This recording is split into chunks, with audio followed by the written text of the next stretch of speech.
Hey, bonjour tout le monde, j'espère que vous allez bien. Moi, je suis Audrey, la personne derrière Audrey Crépeau, santé et bien-être sans compromis.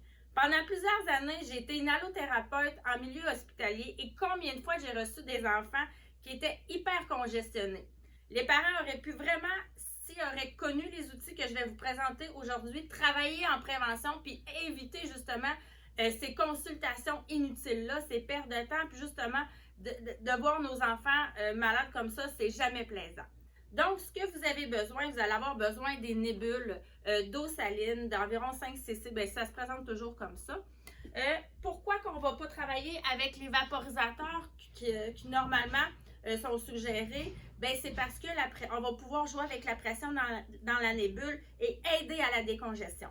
Moi, j'aime beaucoup travailler avec ça quand il y a une congestion mineure ou encore des symptômes d'allergie saisonnière. Donc, dans un premier temps, ce que je vais faire, c'est que je vais emmailloter mon enfant justement pour pas qu'il vienne mettre ses mains, porter ses mains au visage et m'empêcher de travailler. Fait qu'on prend sa doudou préférée et on l'enroule dedans bien serré pour être certain qu'il ne nous empêche pas de travailler. Voilà. Par la suite, je vais mettre une serviette. Pourquoi? Parce que bien entendu, on parle de sécrétion, donc les sécrétions vont être amenées à sortir et on ne veut pas contaminer tout notre espace de travail. Donc, je vais avec la première nébule, comme ça. On va travailler avec la narine toujours du haut pour laisser les sécrétions sortir vers le bas. Donc, je pèse, je mets une certaine pression. Ayez pas peur de peser. Donc, je mets une pression et lorsque je retire, si je n'ai pas mis toute l'eau saline et que je veux récupérer pour l'autre narine, je dois maintenir une pression. Pourquoi? Parce que je vais aspirer les sécrétions et je vais contaminer ma nébule et envoyer justement ça dans l'autre narine et c'est surtout pas ça que l'on veut. On assit l'enfant par la suite, bien entendu, probablement qu'il va être en colère, il va tousser, donc on lui laisse le temps de récupérer, on le rassure. On va y aller par la suite de l'autre côté. On fait exactement la même procédure. On couche l'enfant sur le côté. On vient mettre la nouvelle nébule ou le restant. On vient appuyer. Et on refait la même chose. Dans un deuxième temps, je vais vous donner un autre outil qui est le clapping. C'est une technique manuelle. Ça ne prend rien. C'est super efficace aussi. Ça va vous aider à amener les sécrétions de votre enfant du bas vers le haut et ainsi l'aider à expectorer davantage. Autre chose qui est excessivement utile, c'est l'aspiration. Okay? Donc, nous, à l'hôpital, bien entendu, on a des suctions, mais vous n'avez pas. Et ce qui est efficace, c'est vraiment la succión avec la bouche et non la poire. Quand il y a une congestion importante, la poire, je ne la trouve pas suffisamment efficace.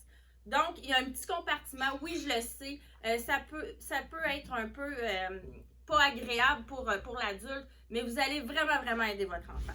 Donc, il y a un petit compartiment collecteur qu'on appelle, qui va venir tout emmagasiner les sécrétions et il n'y a rien qui va monter dans la bouche. Donc, on met ça dans le nez, on suctionne avec une certaine pression et ça va aider vraiment la décongestion. Aussi, ce qui est efficace et que depuis plusieurs années j'utilise, ça va être les huiles essentielles. Les huiles essentielles, ils ont des vertus thérapeutiques absolument incroyables. Celles de grade thérapeutique, bien entendu, que je vous parle. Personnellement, je travaille avec celles de doTERRA. Pourquoi? Parce que c'est les plus testées à travers le monde et je le sais qu'ils sont sécuritaires pour mes enfants, ma famille et toutes les gens que j'accompagne vers une alternative santé naturelle. Et faites vraiment attention parce que 95% des huiles sur leur marché sont bourrées d'agents toxiques et d'agents allergènes. Donc, on ne veut pas ça, on veut quelque chose qui est bien pour la santé des gens. Donc, je vais travailler avec des huiles peut-être de menthe douce, d'eucalyptus. J'aime beaucoup travailler aussi avec le mélange Easy Air. Easy Air, en fait, est une synergie d'huiles essentielles, donc il en contient beaucoup. Puis, qu'est-ce qu'il va faire? C'est qu'il va aider à dégager les voies respiratoires, à les ouvrir, donc à faciliter la respiration. J'en mets une petite goutte dans la paume de ma main et je viens la mettre sur le visage de mon enfant. Pas collée. Pourquoi? Parce que c'est très concentré. La peau des enfants, c'est fragile. Et aussi les bronches. Donc, on va laisser un certain espace, mais ça va être tout aussi efficace. Inquiétez-vous pas. Donc, on fait ça pour plusieurs respirations. Et après, l'enfant, vous allez voir, il va vraiment, là, dans les minutes qui suivent, avoir une respiration qui va être facilitée. Ce Ce que j'aime beaucoup aussi faire, c'est travailler le système immunitaire. Mon enfant est en train de combattre quelque chose.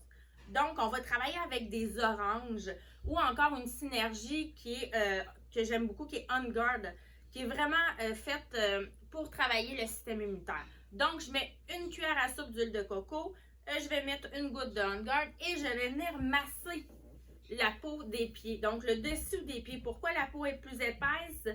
Il y a moins de risque d'irritation, les pores sont beaucoup plus dilatés, donc ça va rentrer rapidement dans la circulation et aider notre enfant à faire ses petits soldats. Finalement, une huile que j'aime beaucoup utiliser pour calmer, parce que là, on a une irritation souvent bronchique, il va y avoir des quintes de tout. Je vais utiliser la lavande. Tout le monde connaît la lavande pour ses propriétés calmantes, apaisantes. Donc, une petite diffusion.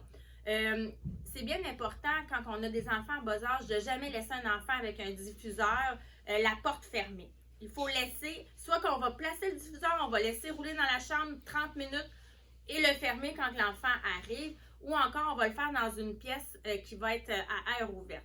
Donc vraiment important, ça peut faire des pauses respiratoires, puis c'est pas ça non plus qu'on veut. Des petits signes que la situation s'aggrave, ça va être les battements du nez, des ailes du nez. Okay? Donc ça veut dire que votre enfant travaille très, très, très fort pour respirer, puis ça, c'est pas bon. On va avoir aussi un autre signe qui va être le tirage intercostal. En fait, on va voir, il va comme avoir une désynchronisation de la respiration et on va voir comme il faut le dessin des côtes. Le dernier signe, c'est la peau qui devient marbrée. Donc, on voit une vasoconstriction, les tissus se contractent et il y a un manque d'oxygène. Si vous voyez ces signes-là, s'il vous plaît, consultez votre médecin, allez à l'urgence, allez à votre clinique. C'est hyper important que votre enfant soit vu, il a besoin de soins plus importants. Donc, ça fait le tour pour le nettoyage bronchique. Donc, on se rappelle les nébules, la succion. On travaille avec les huiles essentielles. Et si vous appliquez cette méthode-là, vous allez voir que vous allez sauver plusieurs visites chez le médecin et vous allez être en contrôle. C'est super facile, tout le monde peut le faire. Là, je vous fais une autre portion qui va être le clapping. Encore 2 petites minutes que vous allez pouvoir appliquer à la maison aussi.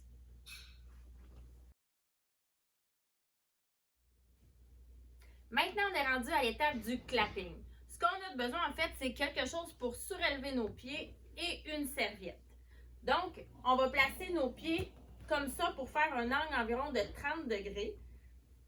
Mettre notre serviette et prendre l'enfant, le mettre face vers le bas, ventre sur nos jambes, de cette manière-là. Et simplement, on va venir faire un mouvement comme de tambour au niveau de la région pulmonaire. Donc, comme je vous ai mentionné précédemment, on amène les sécrétions de la base pulmonaire, aller jusqu'en haut, en fait, pour l'aider à expectorer par la bouche. On fait cette manœuvre-là environ pour une durée de 10 minutes. On peut la répéter plusieurs fois au courant de la journée, bien entendu, avant les boire, jamais après les boire. Puis, vous allez donner une chance incroyable à votre enfant en appliquant ce que je vous ai enseigné aujourd'hui. J'espère que ça vous a aidé. Partagez, tout le monde a besoin de savoir ces petits trucs-là pour aider leurs enfants avec leur santé respiratoire. Continuez à me suivre, je fais tout plein de vidéos santé et vous allez voir, c'est hyper intéressant.